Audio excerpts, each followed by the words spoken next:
In the 20th century, hundreds of different kinds of animals have disappeared from the wild.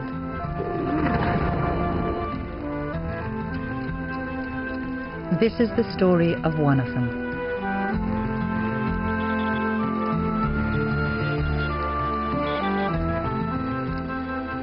Even today, the diverse clan of grey wolves spans most of the northern hemisphere, but some subspecies have been lost, including one the Japanese called the howling god.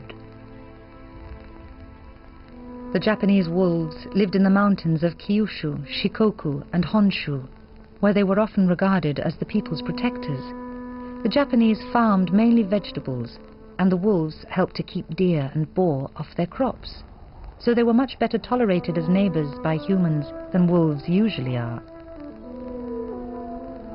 The Japanese subspecies was the smallest of all wolves, only 35 centimeters high at the shoulder and a meter long. Its howl, though, was prodigious. It was said in northern Honshu that if you looked at a howling wolf from the front, it seemed as big as a newborn pony. This cub is rather less frightening.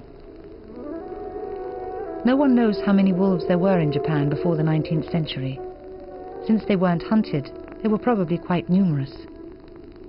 The Ainu, the Aboriginal people of Japan, were the ones who named the wolf the howling god. Its eerie wailing, echoing round the mountain ranges of northern Honshu during the long nights, would have been enough to earn the wolf a healthy awe and respect. In fact, people everywhere have usually been more frightened by wolves than they actually needed to be.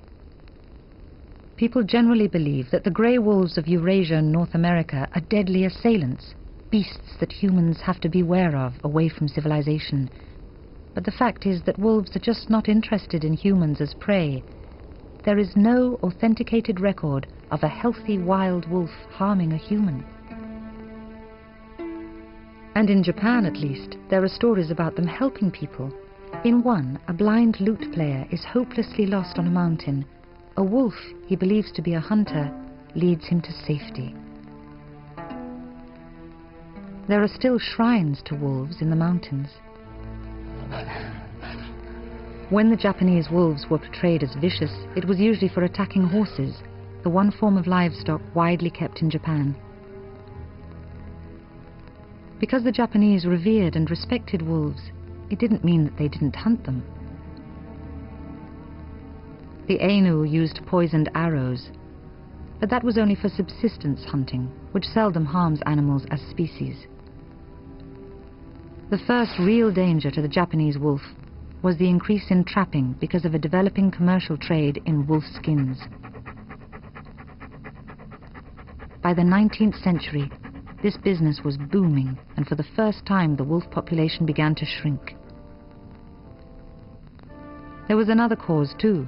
The human population was expanding. Villages were turning into cities. The wolves' forests were gradually being replaced by city outskirts and their supporting farms.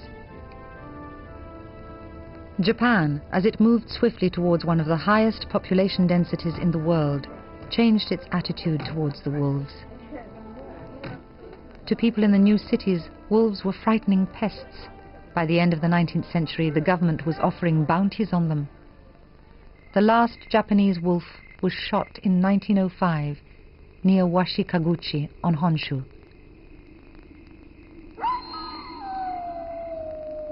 The Japanese wolves disappeared quite simply because of the change in the way of Japanese life. Now the mountains are silent and mysterious, with only the wind as a reminder of those strange, howling gods.